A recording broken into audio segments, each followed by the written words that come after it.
మంథని పరంగా చూసుకున్నట్టయితే మంథని నియోజకవర్గం ఇప్పుడు కీలకంగా మారింది. మరి ఇక్కడ కీలక మంత్రిగా ఉన్నటువంటి 5 సార్లు ఎమ్మెల్యేగా గెలిచినటువంటి శ్రీధర్ బాబు ప్రాతినిధ్యం వహిస్తున్న మంథని మరి ఇక్కడ ఆ మున్సిపాలిటీలో కాంగ్రెస్ కు ఎదురుగాలి వీస్తా ఉన్నది. మరి గతంలో చూసుకున్నట్టయితే బీఆర్ఎస్ ప్రభుత్వం ఉన్నప్పుడు మరి ఇక్కడ మొదటిసారి మున్సిపల్ ఏర్పడ్డ సమయంలో పుట్టా మధుకర్ గారు ఏకపక్షంగా 13 వార్డులకు 11 వార్డులను కైవసం చేసుకొని మున్సిపల్ పీఠం మీద బీఆర్ఎస్ జెండా ఎగరవేస్తే ఈ రోజు మంత్రిగా ఉన్నటువంటి శ్రీధర్ బాబు కనీసం మరి ఇక్కడ గౌరవప్రదమైన స్కోర్ అన్న సాధిస్తాడా అనేది అనుమానాలు వ్యక్తమవుతా ఉన్నాయి.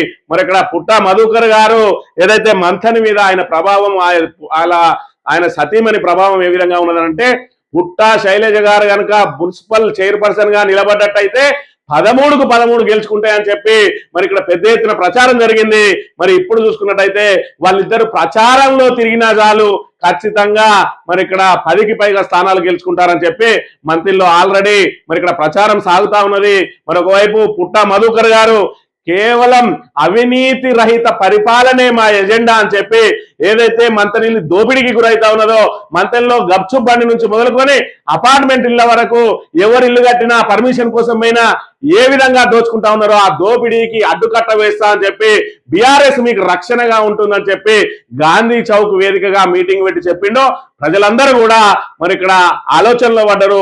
అందరూ కూడా ఖచ్చితంగా ఈసారి బీఆర్ఎస్ నే గెలిపించుకోవాలని చెప్పి ఎదురు చూస్తున్న పరిస్థితి. మరోవైపు కాంగ్రెస్ కు పట్టున్నది అనుకుంటున్నటువంటి ఆ 2 వార్డులు 9వ వార్డు 11 వార్డులో కూడా మరి ఇక్కడ కాంగ్రెస్ కు ఎదురుగాలు వీస్తా ఉన్నది. శ్రీధర్ బాబు సామాజిక వర్గం ఉన్నటువంటి అక్కడ కూడా మరి ఆయనకు ఎదురుగాలు వీస్తున్న పరిస్థితిని మనం ఇక్కడ చూడవచ్చు. ఇక కాంగ్రెస్ అభ్యర్థులను కనుక చూసుకున్నట్టయితే మరి ఇక్కడ 13 వార్డులలో నిలబడ్డలో అభ్యర్థులను చూసుకుంటే 1వ వార్డుకి వచ్చేసి కుర్రా లింగయ్య. మరి కుర్రా లింగయ్య గారు బీఆర్ఎస్ నుంచి గెలిచి మరి ఇక్కడ మొన్నటి రోజున కాంగ్రెస్ లోపల చేరిండు.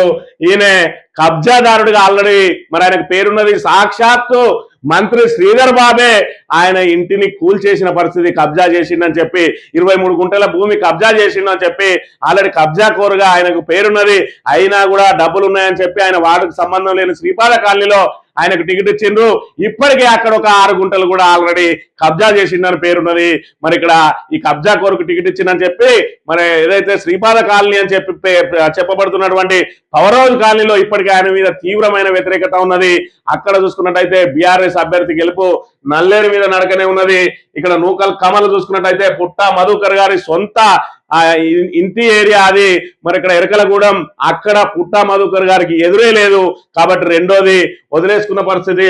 3వది శ్రీపతి బానే ఈయన కూడా మరి ఇక్కడ బీఆర్ఎస్ నుంచి గెలిచి మోసం చేసి కాంగ్రెస్ లో చేరిండు. ఆయన మీద పెద్ద ఎత్తున వ్యతిరేకత ఉన్నది. దానికి తోడు 3వ స్థానంలో సింగారం కిష్టయ్య అని కాంగ్రెస్ మరి ఇక్కడ ఆయన సీనియర్ లీడరు ఆయనకు టికెట్ ఇవ్వకుండా ఆయనకి ఇచ్చిండ్రు అని చెప్పి మరి అక్కడ కేవలం మరి ఇక్కడ బీఆర్ఎస్ వర్సెస్ ఇండిపెండెంట్ గా ఉన్నది. శ్రీపతి బానయ్య పేరే లేదు అక్కడ. మరోవైపు చూసుకున్నట్టయితే శ్రీపతి బానయ్య నేనే చైర్మన్ అభ్యర్థి అని చెప్పుకుంటా ఉన్నాడు. అయినప్పటికీ కూడా ఆయన 3వ స్థానానికే పరిమితం అవుతాడని చెప్పి మరి ఇక్కడ సర్వేలలో తేలుతున్న పరిస్థితి. ఇక 4వ వార్డు ఏకపక్షంగా గంగపురి మరి ఇక్కడ బరికల శ్రీనివాసు సౌమ్యుడు ఏకపక్షంగా ఆయన వైపే ఉన్నది. దానికి తోడు పుట్టా దంపతుల ప్రభావం గంగపురిలో ఎక్కువ ఉంటది కాబట్టి 4వ వార్డు వదిలేసుకున్నట్టే అని చెప్పి కాంగ్రెస్ వాళ్ళే చెప్తున్న పరిస్థితి. 5వ వార్డు చూసుకున్నట్టయితే మరి ఇక్కడ సయేందర్ రెడ్డి అడ్వకేటు ఇవాళ మున్సిపల్ పీఠం మీద బీసీ కూర్చుంటే ఆ బీసీని డమ్మీని పెట్టుకొని మొత్తం నడిపేయడానికి ఈయన డబ్బు సంచులతోటి ఓటర్లను కొనడానికి వస్తా ఉన్నాడని చెప్పి ఇప్పటికే ఆయన మీద నామినేషన్ వేసిన వాళ్ళను 2 లక్షలు పెట్టి ఉపసంహరింపజేసిండు. ఇవాళ వాళ్ళ చేతికి కనుక మున్సిపల్ వేయనట్టయితే మున్సిపాలిటీ ప్రజలందరూ కూడా ఆగమాగం అవుతారని చెప్పి ఒకవైపు, మరోవైపు ఈయన మున్సిపల్ మీద మన అందరి మీద ఆధిపత్యం చేయడానికి వస్తా ఉన్నాడని కాంగ్రెస్ నాయకులే ఆయనను ఓడించడానికి నడుం కట్టుకున్నారు. అక్కడ చూసుకున్నట్టయితే విచిత్ర పరిస్థితి ఉన్నది. 5వ వార్డులో బీఆర్ఎస్ వర్సెస్ బీజేపీగా నడుస్తా ఉన్నది పోటీ. మరి ఇక్కడ ఓటుకు 5,000 6,000 ఇస్తాడని చెప్పి ప్రచారం జరుగుతున్న సయేందర్ రెడ్డి కనీసం 2వ స్థానం కూడా రాదు అని చెప్పి ఇప్పటికే చెప్తా ఉన్నారు. అక్కడ బీఆర్ఎస్ వర్సెస్ బీజేపీ పోటీ జరుగుతా ఉన్నది. ఈ 6వ వార్డు చూసుకున్నట్టయితే 6వ వార్డులో సౌమ్యుడు అనేటువంటి సమ్మయ్య నిలబడ్డాడు. అక్కడ కాగిత సమ్మయ్య మరి గతంలో కౌన్సిలర్ గా చేసిండు. ఎలాంటి అవినీతి మరకలు లేవు. అక్కడ కూడా ఇండిపెండెంట్ అభ్యర్థి మరి ఏదైతే క్రాంతి ఉన్నాడో ఆ క్రాంతికి అదే విధంగా సమ్మయ్యకు మధ్యలోనే ఉంటది, కాంగ్రెస్ 3వ స్థానానికే పరిమితం అవుతుందని చెప్తున్న పరిస్థితి. ఇక 7వ వార్డు చూసుకున్నట్టయితే 7వ వార్డులో కావాలని మరి ఇక్కడ ఏదైతే వడ్ల సామాజిక వర్గం ఉన్నదని చెప్పి సమ్మయ్యకి ఇచ్చిండ్రు. అక్కడ చూసుకున్నట్టయితే మరి ఇక్కడ ఏదైతే హరీష్ మంతని హరీష్ సంధ్య వాళ్ళ సతీమణి సంధ్య నిలబడ్డది, అక్కడ ఇండిపెండెంట్ కు వర్సెస్ బీఆర్ఎస్ కే పోటీ ఉన్నది. మరి ఇక్కడ ఇప్పటికే ప్రచారంలో బీఆర్ఎస్ దూసుకుపోతా ఉంటే మరోవైపు ఇండిపెండెంట్ అభ్యర్థికి మరి అదే విధంగా బీఆర్ఎస్ కి మాత్రమే పోటీ ఉన్నది. ఇక్కడ కాంగ్రెస్ 3వ స్థానానికి పరిమితం అవుతుందని చెప్తున్న పరిస్థితి. 8వ వార్డుకు సంబంధించి కొత్త బాలయ్య కొత్త పద్మ మరి వాళ్ళకు వన్ సైడ్ ఉంటుందని చెప్పి మరి ఇద్దరు కూడా కాపు సామాజిక వర్గానికి సంబంధించిన వాళ్ళే అయినప్పటికీ కూడా పుట్ట దంపతుల ప్రభావంతో ఏకపక్షంగా ఉంటుందని చెప్తున్న పరిస్థితి. ఇక 9వ వార్డు చూసుకున్నట్టయితే మరి బ్రాహ్మణ ఓటర్లు అత్యధికంగా ఉండేటువంటి మరి 9వ వార్డులో మారుపాక నిహారికకి ఇచ్చిండ్రు. ఈ మారుపాక నిహారికకు సంబంధించి చూసుకున్నట్టయితే ఇప్పటికే వాళ్ళ తమ్ముడు బినామీ అని చెప్పి పెద్ద ఎత్తున ప్రచారం జరుగుతా ఉన్నది. ఇలా తమ్ముడు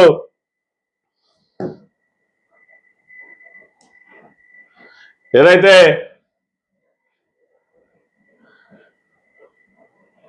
align security and manpower services అని చెప్పి ఇక్కడ గోదావరికని మెడికల్ కాలేజీకి సంబంధించి మరి ఇక్కడ అవుట్ సోర్సింగ్ కాంట్రాక్టు అదే విధంగా వివిధ జిల్లాలలో కూడా అవుట్ సోర్సింగ్ కాంట్రాక్ట్లు ఇప్పించి ఈయనకు శ్రీనుబాబుకు బినామీగా ఉన్నాడు. ఈయన మారుపాక నిహారికకు తమ్ముడు. ఇప్పటికే మరి ఇక్కడ ఏదైతే వీళ్ళని అడ్డం పెట్టుకొని దోసుకుంటా ఉన్నారు. దానికి తోడు మొన్నటికి మొన్న గంగపూరిలో సంబంధించి ఆ గంగపూరిలో ఏదైతే ఆ చెరువుకు సంబంధించిన మట్టి 90 ట్రిప్పులకు డబ్బులు కట్టి 900 ట్రిప్పులకు పైగా ఆ మట్టిని కాజేసిండ్రు. మరి ఇక్కడ మళ్ళీ ఇప్పుడు ఆమెను తీసుకొని వచ్చి ఇలా కౌన్సిలర్ గా పెడితే మంతని మొత్తాన్ని కూడా దోచుక తింటారు అని చెప్పి స్వయంగా వాళ్ళ సామాజిక వర్గానికి సంబంధించిన వాళ్ళందరూ కూడా ఆ నటరాజు అని చెప్పి మారుపాక నటరాజు వాళ్ళ మిసెస్ కి ఇవ్వాలని చెప్పి అందరూ చెప్పినప్పటికీ కూడా మరి ఇక్కడ శ్రీనుబాబు అండదండలు శ్రీనుబాబుకు సంబంధించి మరి ఆయన బినామీ అయినటువంటి మరి వాళ్ళ అక్కకే మరి టికెట్ ఇవ్వడంతో ఇప్పటికే వాళ్ళు దోచుకున్నారు. మళ్ళీ అదే పని చేస్తారు. మరి మంత్రిని మున్సిపాలిటీలో ఆమె కౌన్సిలర్ అయినట్టు అయి ఉంటే ఖచ్చితంగా మంత్రిని దోచేస్తారని చెప్పి వాళ్ళ సామాజిక వర్గంలోనే పెద్ద ఎత్తున ప్రచారం జరుగుతా ఉన్నది. మరి పూర్తిగా పట్టున్నదని చెప్పి చెప్తున్నటువంటి 9వ వార్డులో కూడా మరి ఇప్పుడు వాళ్ళకు అది గెలుపు నల్లేరు మీద నడకలేదు. ఖచ్చితంగా అక్కడ కూడా హోరాహోరీగా ఉన్నది అని అంటే మరి ఇక్కడ శ్రీధర్ బాబు ప్రభావం ఇంకెక్కడ ఉన్నది, ఎక్కడ మరి వాళ్లకు అనుకూలంగా ఉన్నది అనే విషయాన్ని కూడా ఒక్కసారి గమనించాలి. 10వ వార్డు చూసుకున్నట్టయితే 10వ వార్డులో మరి ఇక్కడ పాత ఏదైతే గతంలో ఎంపీటీసీగా చేసినటువంటి బండారు సమ్మయ్య వర్సెస్ పెంటర్ రాజుగా ఉన్నది. ఇద్దరు కూడా కాపు సామాజిక వర్గానికి సంబంధించిన వాళ్ళే అయినప్పటికీ కూడా మరి ఇక్కడ పుట్ట మధు ఏదైతే పుట్ట దంపతుల ప్రభావం మరి ఇక్కడ 10వ వార్డులో కూడా అత్యధికంగా ఉంటుందని చెప్తున్న పరిస్థితి. ఇక 11వ వార్డుకు సంబంధించి వడ్నాల శ్రీనివాసు వాళ్ళ చైర్మన్ అభ్యర్థిని మొట్టమొదటగా ప్రకటించిండ్రు. తర్వాత తీసుకొచ్చి శ్రీపతి బానాయని పెట్టి మరి సింగారం కిష్ట అన్నట్టయినే ఎందుకు శ్రీపతి బానాయకి ఇస్తారు, నాకెందుకు ఇయ్యారు, మా సామాజిక వర్గం ఉన్నది, జనరల్లో మా ఎస్సీకి సీట్ ఇయ్యరా అని అడిగితే శ్రీధర్ బాబు బీసీ రిజర్వ్డ్ అయి ఉన్నది మున్సిపల్ చైర్మన్ వడ్నాల సీను గెలిచే అవకాశం లేదు కాబట్టి మరి ఇక్కడ ఆల్టర్నేట్ క్యాండిడేట్ గా శ్రీపతి బానాయని పెడతాను అన్నాడంటే వాళ్ళ నాయకునికే చైర్మన్ అభ్యర్థి గెలుస్తాడనే నమ్మకం లేదు అని అంటే వడ్నాల సీను పరిస్థితి ఏ విధంగా ఉన్నది.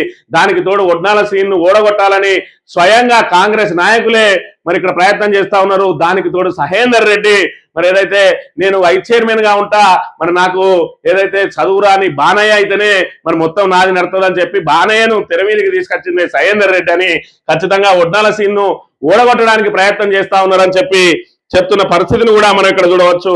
అదే విధంగా చూసుకున్నట్టయితే 12వ వార్డుకు సంబంధించి మరి ఇక్కడ వేముల సమ్మయ్య లక్ష్మి వీళ్ళు కూడా పుట్ట మధు గారి దగ్గర గెలిచిన తర్వాత పార్టీ మారినరు. ఇప్పటికే వీళ్ళ మీద తీవ్ర వ్యతిరేకత ఉన్నది.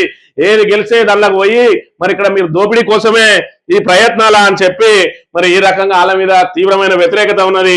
ఇక 13 కష్టపడికి ఎల్లంకి వంశీ ఈయనే మరి ఏదైతే ఆ బనియా సామాజిక వర్గం కోమటి సామాజిక వర్గానికి సంబంధించిన వ్యక్తి అక్కడి నుంచి విజయ్ కుమార్ మరి ఆ విజయ్ కుమార్ కు ఏదైతే బ్రాహ్మణ సామాజిక వర్గానికి సంబంధించి బీఆర్ఎస్ నుంచి టికెట్ ఇచ్చిండ్రు.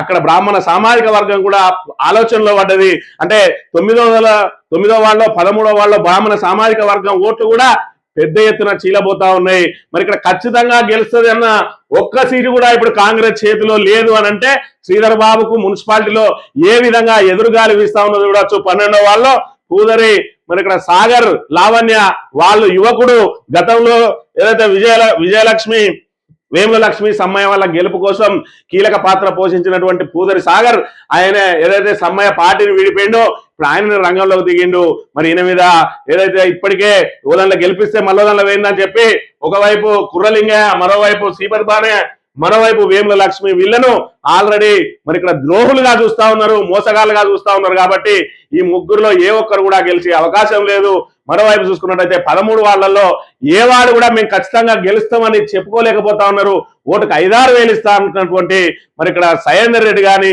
ఏదైతే చైర్మన్ అభ్యర్థులుగా చెప్పుకుంటున్నటువంటి మరి ఒడ్నాల శ్రీను అదేవిధంగా శ్రీపతి బానయ్య గాని ఖచ్చితంగా గెలుస్తారని కాంగ్రెస్ నాయకులే చెప్పలేకపోతా ఉన్నారు అనంటే మంతల్లో పుట్టా దంపతుల ప్రభావం ఏ విధంగా ఉన్నది 6 గ్యారంటీల పేరుతోటి మేనిఫెస్టో రాసి 420 హామీలు ఇచ్చి మోసం చేసిన శ్రీధర్ బాబు మొన్నటికి మొన్న ఏదైతే మరి ఇక్కడ కుల సంఘాల పేర్లతోటి ఇక్కడ పూర్తి స్థాయిలో శిలాఫలకాలు వేసిండు ఏ ఒక్కటి కూడా టెండర్ జరగదు 2 సార్లు పిలిస్తే టెండర్లే రాలే ముందుగా టెండర్లు పూర్తి చేసి శిలాఫలకాలు వేస్తారు కానీ శ్రీధర్ బాబు కేవలం ఎన్నికల్లో మరి ఏదైతే ప్రజలను మభ్యపెట్టడానికే శిలాఫలకాలు వేసిందని చెప్పి ప్రజలందరికీ కూడా అర్థమైపోయింది దాంతో పూర్తి స్థాయిలో ఎదురుగాలు వీస్తా ఉన్నది మరోవైపు కాంగ్రెస్ చేతిలో పెడితే మంతని దోచుక తింటున్నారు అనేది పెద్ద ఎత్తున ప్రచారం జరుగుతా ఉన్నది ఖచ్చితంగా మంతని మున్సిపల్ పీఠం బీఆర్ఎస్ కైవసం చేసుకోపోతా ఉన్నది పుట్టా దంపతుల ఆధ్వర్యంలో మేము రక్షణ గోడగా ఉంటామని చెప్పి ఏదైతే హామీ ఇచ్చిండో అది ప్రజల్లోకి బలంగా వెళ్ళింది 13వ తారీఖున ఖచ్చితంగా మరి ఇక్కడ